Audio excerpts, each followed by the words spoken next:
श्री शिवाय नमस्ते। हम सबको पता है कि आज है 17 मार्च, तो जिसमें हम आपको जो महा उपाय है वो बताएंगे। तो सबसे पहले वीडियो को लाइक कर दीजिएगा। जिसने अभी तक चैनल को सब्सक्राइब नहीं किया वो ज़रूर से चैनल को सब्सक्राइब जरूर कर दीजिएगा। और यह दीपक आपको लंबी और गोल बत्ती की लगानी है, ठीक है। इससे जितने भी लोगों को आपके फैमिली में जितने भी लोगों को नज़र लगा होगा तो वो सारी नज़र आप सभी के फैमिली का उतर जाएगा। और आज रात में करना है चावल के साथ। एक चावल का दाना लेना है, ठीक है। एक चावल का दाना लेना है दोनों दीपक के लिए। वो भी बताएंगे कितने कितने चावल का दाना देना है। और 4 उपाय है तो आप अच्छी तरह से समझिएगा, और वो छोटे छोटे से है तो आप सभी लोग अच्छी तरीके से ज़रूर समझिएगा, ठीक है। तो अब बात करते हैं कि ये उपाय कैसे करना है और कब करना है। होली के बाद जो पहला सोमवार पर है ना, उसे हम महादेव की होली के नाम से जानते हैं। और आज सभी लोग को आज रात में अपने घर पे चावल के स्थान पे दो दीपक लगाना है। इस विशेष दिन पे आप सभी को पता होगा कि होली के बाद सबसे पहला सोमवार है। आपको सभी को बहुत ज़्यादा स्पेशल तरीके से मनाना है सोमवार को। अब मैंने आपको बताया कितने दिए लगाना है। आपको 2 दीपक लगाने हैं। अब तरीका से थोड़ा समझिएगा। जब ये दोनों दीपक आप लगाओगे, हम ये कोई विशेष नॉर्मल डेज पे कोई दीपक को नहीं लगा रहे, हम विशेष दिन पे दीपक लगा रहे हैं। तो जब विशेष दिनों में कोई भी दीपक लगाते हैं, इसके दिन क्या डालना होता है? घी डालना। ये एक दीपक की बात नहीं कर रहा हूँ, ये दोनों दीपक की बात कर रहा हूँ, ठीक है। दोनों के दोनों दीपक में क्या डालोगे? घी डाल देना। अब ये दोनों जो दीपक लगेंगे ये अलग अलग जगहों पे लगाई जाएंगे। एक दीपक आपको भोले शंकर शिव के नाम की लगानी है, और दूसरा जो दिया होगा वह पार्वती के नाम लगानी है, माता सती के नाम से लगानी है। अब जो पहला दिया आपने लगाया किसका नाम का? भगवान शिव का। अब यह दीपक लगाओगे कहाँ पर? जब भगवान शिव के लिए लगा रहे हैं तो दिया कहाँ पर लगेगा? भोले शंकर के शिवलिंग के पास, ठीक है। अब यहाँ पे क्या करना? सबसे पहला काम आप उन सभी दीपक को लेके जाना, और महादेव कौन सी बत्ती का लगेगा? महादेव को दीपक लगा रहे तो गोल बत्ती का। अब मैंने चावल की भी बात बताई थी। थोड़ा सा चावल का दाना दीपक के नीचे रखेंगे, और उसके बाद में आप सभी लोगों को इस दीपक को प्रज्वलित करना है, जलाना है, ठीक है। जब आप इस दीपक को जलाओगे, शिव शंभू भोलेनाथ का जो भी नाम आपको प्रिय लगता हो, अच्छा लगता हो, उन नाम का स्मरण करके आप सभी लोग को दीपक को जला देना, ठीक है। जला दिए। अब इसके बाद में जो भी आपकी विशेष है, जो भी आपकी कामना है, जिसके लिए परेशान हो, उसकी कामना कहते हुए थोड़ा सा चावल का दाना दीपक के अंदर भी डाल देना है। चीज़ें क्लियर हुई? तो पहला दिया तो हमने लगा दिया। दूसरे दीपक की बात कर लेते हैं। दूसरा दीपक हमें लगाना माता सती के लिए, मतलब माता पार्वती के लिए। जब माँ पार्वती के नाम का हम दीपक लगा रहे हैं तो हमेशा कहाँ पे लगाएंगे? बेल पेड़ के नीचे लगाएंगे। थोड़ा सा तरीका समझिएगा। अब यहाँ पर हम दीपक को लगा रहे हैं तो हमारे दीपक में कभी भी धन की कमी नहीं होगी। माँ लक्ष्मी के वास का हमारे घर में हमेशा बना रहेगा। आप सभी को बेल पेड़ के नीचे थोड़ी सी मिट्टी को उठाना है। क्या करना है? थोड़ी सी मिट्टी को उठाना है, और फिर इसी मिट्टी के ऊपर आपको सभी लोग दूसरा दिया रखना है, ठीक है। अब ये दीपक कहाँ लगा रहे हैं? बेल पेड़ के नीचे लगा रहे हैं। इसका मतलब है ये दीपक कौन सा लगेगा? लंबी बत्ती का। लगा दिए। जब आप इस दीपक को प्रज्वलित करेंगे, प्रज्वलित करने के बाद में दीपक के अंदर आप इस बार आपको एक चुटकी, वो ज़्यादा नहीं, किसी चीज़ को नहीं लेना, मात्र एक चुटकी चावल का दाना अगर आप डाल देते हैं तो आपके घर परिवार में किसी भी प्रकार के कोई भी संकट सब चल रहा होगा तो वो सारे संकट से छुटकारा जरूर मिल जाएगा।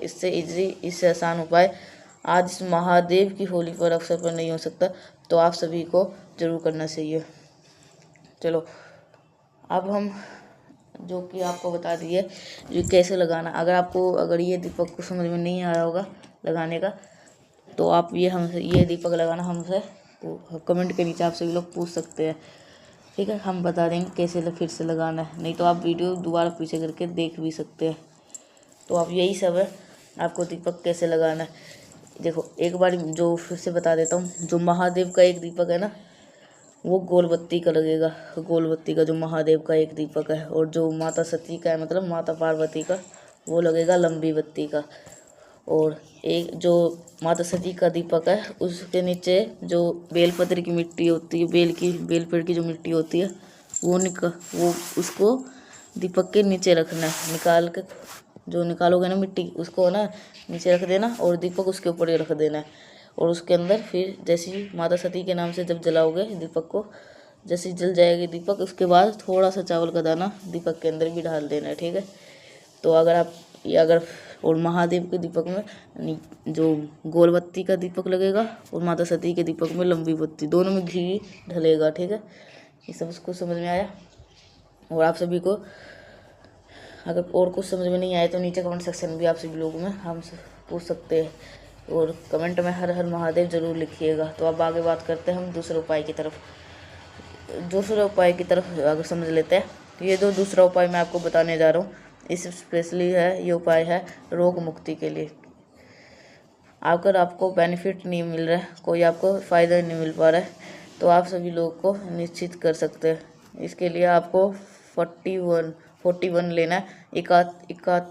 41 दाल चाहिए, 41, लेकिन नॉर्मल दाल हमें नहीं चाहिए, हमको सभी को चने की दाल चाहिए। कितने? 41 चने की दाल। कहीं पे परेशान नहीं होना, आपको घर के बाहर भी नहीं जाना, घर के अंदर ही इस उपाय को करना है। तांबे के लोटे में लीजिएगा जल। अब यहाँ पर एक बात समझिएगा, जब हम कोई उपाय रोग बीमारी के लिए करते हैं तो गंगा जल उसके लिए लेना अनिवार्य हो जाता है। हम कोई भी उपाय कर ले महादेव का, नॉर्मल सा जल चढ़ा देंगे ना, तो उससे महादेव खुश होंगे। लेकिन बस किसी विशेष परिस्थिति में अगर आप कोई जल समर्पित करते हो, उस स्थिति में गंगा जल को अनिवार्य होता है, डाल दीजिएगा, ठीक है। अब इन सभी चीज़ों को लेकर के आपको आपके घर पे जो महादेव का शिवलिंग हो, वहाँ पे पहुँच जाना। पहुँचने के बाद में सबसे पहले आपको काम करना है, जो मैंने आपको 41 चने की दाल बताई है, उस 41 चने की दाल को महादेव के शिवलिंग के ऊपर चढ़ा देना, जैसे मैं, ठीक है। महादेव के शिवलिंग के ऊपर चढ़ा देना, ठीक है। 41 चने की दाल चढ़ा देना महादेव के शिवलिंग के ऊपर। जब 41 चने की दाल चढ़ा दोगे, तो वहाँ पे तो वैसे नाम लिया जाता है बीमारी का कुंदकेश्वर महादेव, लेकिन विशेष परिस्थितियों में हम कौन सा नाम लेते हैं बताओ? हम अवधूतेश्वर महादेव, ठीक है। इन्हीं का स्मरण करके 41 चने की दाल पहले चढ़ा देना, और फिर उसके बाद में 1 लोटा सुजल तांबे के लोटे से श्री शिवाय नमः का जप कर लेना, ठीक है। मैंने कैसे बोला, 41 चने की दाल जब चढ़ाओगे तो अवधूतेश्वर महादेव का स्मरण करके चढ़ाना। अब जब जो भी व्यक्ति बीमार रहता है उसका नाम और गोत्र बोल देना, लेकिन जब हम जल चढ़ाएंगे उन दाल के ऊपर, तो आप सभी को श्री शिवाय नमः का जप करते हुए चढ़ाना होगा जल, ठीक है। करके देखिएगा इस उपाय को, जो घर परिवार की जो तकलीफ़ें होंगी वो समस्याओं को छुटकारा जरूर मिल जाएगा। तो 2 उपाय के आप सभी को समझ में आ गए होंगे। आगे बढ़ते वीडियो पे हम अपने तीसरे उपाय की तरफ, जो कि ये तीसरा उपाय आपको करना है पीले चंदन से। वो भी आपने घर पे कैसे करना है, कहाँ पे करना, सब कुछ बात करेंगे। लेकिन जल्दी से कर लिए वीडियो को लाइक, जिसने टाइम नहीं किया है, मेरी आवाज़ पहली बार सुन रहे, चैनल को आप सभी लोग जरूर कर दीजिएगा सब्सक्राइब, ठीक है। क्योंकि ये उपाय हमारे चैनल के सिवा और कोई ये उपाय नहीं बता सकता। तो आप सभी लोग ये जो चारों के चारों उपाय है वो बहुत छोटे छोटे हैं, जल्दी आपको समझ में भी आ जाएंगे। और जितने सारे मैं महादेव के नाम बताते जा रहा हूँ कौन कौन से, वो लिखते जाइएगा, ठीक है। नहीं तो आप बाद में भूल जाओगे, ठीक है। आप लिखते जाइएगा, आप नोट करते जाइएगा। अब जो हम तीसरा उपाय भी बताएंगे, उससे पहले आप सभी लोग कर दीजिएगा वीडियो को लाइक। जिसने अभी तक चैनल को सब्सक्राइब नहीं किया, ज़रूर से कर दीजिएगा चैनल को सब्सक्राइब, ठीक है। अब बात करते हैं हम तीसरे उपाय की तरफ। ये तो बहुत अलग तरीके से बता रहा हूँ, समझिएगा। इस उपाय के लिए हमें ज़रूरत पड़ने वाली है पीले चंदन की, ठीक है। ध्यान रखिएगा, पीला चंदन आपकी मर्जी हो गीला ले लो, पीला चंदन आपकी मर्जी है सूखा ले लो, उससे मतलब नहीं है, बस चंदन पीला ही होना चाहिए। पीले चंदन के साथ में जब हम लड़ाई का कोई उपाय कर रहे हैं, क्रोध का कोई उपाय कर रहे हैं, तो उसके लिए हमें क्या लेना होता है? शहद। क्यों? हमें हमें ये उपाय मिठास भरने के लिए कर रहे हैं। जीवन में मिठास आए, उस मिठास के लिए हमें इस शहद का उपाय करना है। बहुत स्पेशल सा, बहुत प्यार सा। अब आपको थोड़ा सा शहद लेना। हाँ, जैसे कि ये नाम आया ना, एक बहुत छोटी सी लड़ाई झगड़े की बात होती है। हम आपको हर लगभग वीडियो के अंदर बता रहे हो, समझिएगा। जैसे कि आपके घर में लड़ाई बहुत ज़्यादा होती है ना, उपाय करने से भी आपको कोई फ़ायदा नहीं मिल पा रहा ना, तो एक छोटा सा सोल्यूशन ध्यान रखो। वो सोल्यूशन ये है कि आप सभी लोग को किसी भी प्रकार से अपनी फ़ोटो सोशल मीडिया पे, प्लेटफॉर्म पे ज़्यादा डालना बंद कर दो। मैं मतलब ये नहीं कह रहा हूँ डालो ही, डालो बिल्कुल, लेकिन बिल्कुल ये कहने का मतलब नहीं है आप उस फोटो को डेली अपलोड करो। जब कोई फंक्शन पड़ता है साथ पड़े तो आप अपलोड कर दो, कोई दिक्कत नहीं है, लेकिन दिखावे के लिए अपलोड करते हैं चीज़ों कहीं ना कहीं गलत मानी जाती है, तो उससे नज़र लग सकती है, तो लड़ाई झगड़े अपने आप ऑटोमेटिकली हो जाते हैं। ठीक है, तो आप सभी को इस चीज़ का ध्यान रखना है, नहीं तो जो उससे ही नज़र सब लगते हैं, तो आप सभी को इस चीज़ का ध्यान रखना है। और जो हम तीसरा उपाय बता रहे हैं उसके अंदर जो मंत्र बोलूँगा मैं, वो अपने नोटबुक को लिख लेना, नहीं तो पीछे करके दोबारा सुन सकते हो, तब भी लिख सकते हो। ठीक है, तो अब बात करते हैं हम इस उपाय की, तीसरे उपाय की, जो कि आप सभी लोग ध्यान से सुनिएगा। महादेव की शिवलिंग के पास जाना है। एक मैंने आपको शहद दिखाया, एक मैंने आपको पीला चंदन दिखाया। पीले चंदन का लेपन पहले कर देंगे भोले शंकर के शिवलिंग के ऊपर कर, बिल्कुल ठीक है, बिल्कुल ऊपर कर देंगे बिल्कुल। पीले चंदन के पीले करने के बाद में जो आपको मैंने शहद बताया, उस शहद का लेपन माता भोले शंकर के शिवलिंग के ऊपर कटे भाग पे करना है। कहाँ पे करना है? कटे भाग पर, जहाँ पे लेपन करने के बाद में फिर एक लोटा जल कुंदकेश्वर महादेव के नाम से, जो भी व्यक्ति आपके घर में लड़ाई करता है, झगड़े करता है, मारपीट करता है, उस व्यक्ति का नाम और गोत्र बोल करके अगर आप चढ़ा देते हैं, तो आपके घर परिवार में किसी भी प्रकार के कोई संकट तकलीफ़ें नहीं आने वाली। पूरी फैमिली, पूरा परिवार आपका खुश रहेगा, लड़ाई झगड़े का नाम निशान नहीं रहेगा। करिएगा ये महोपाय, तो आप सभी लोग ज़रूर से करिए। ठीक है, अगर जिसके घर में लड़ाई झगड़े है, या पति भी कर सकते हैं और पत्नी भी कर सकते हैं, नहीं तो आप दोनों मिलकर भी कर सकते हैं इस उपाय को।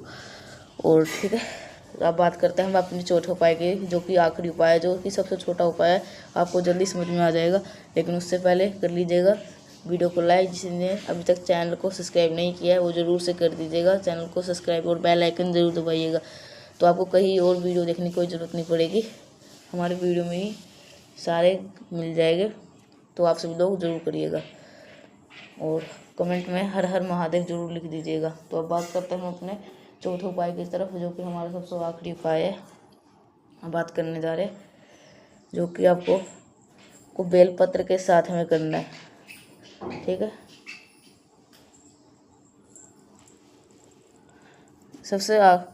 जो कि आपको बेलपत्र के साथ में करना है। ठीक है, और इस उपाय का बेनिफिट होगा, वो होगा इच्छा पूर्ति के लिए। तो जो घर में कोई भी ऐसा इंसान है ना, जो कि आप हो विशेष नहीं पूरी हो पा रही है, तो आप इस उपाय को करिएगा। इसके लिए आपको एक बेलपत्र लेना है, बहुत प्यारी सी सुंदर सी बेलपत्र के साथ में फिर से पीला चंदन लेना है, और पीले चंदन का लेपन आज सोमवार के दिन पहले महादेव के शिवलिंग के ऊपर करो, और फिर इसी पीले चंदन के ऊपर जो आपको बेलपत्र है समर्पित कर के, और फिर एक लोटा जल चंपेश्वर महादेव। ठीक है, फिर से बोल रहा हूँ, किसके नाम से भाई? चंपेश्वर महादेव के नाम से अगर आप समर्पित कर देते हैं, तो यकीन मानिए किसी भी प्रकार के कोई भी विशेष है जो कि आपको काफ़ी दिन से अधूरी है, वो इच्छा आपकी पूरी ज़रूर हो जाएगी। ठीक है, बाकी मैंने कोशिश करी आप सभी को हर एक चीज़ों के बहुत अच्छी जगह समझाने की। वीडियो पसंद तो लाइक करिएगा, कुछ पूछना है नहीं समझ नीचे कमेंट सेक्शन में पूछ सकते हैं। मेरे जितने भी भाई बहन आवाज़ पहली बार सुन रहे हैं, चैनल को ज़रूर सब्सक्राइब करिएगा। तो मिलते हैं नेक्स्ट बार से, तब तक के लिए आप सभी को श्री शिवाय नमस्तुभ्यम।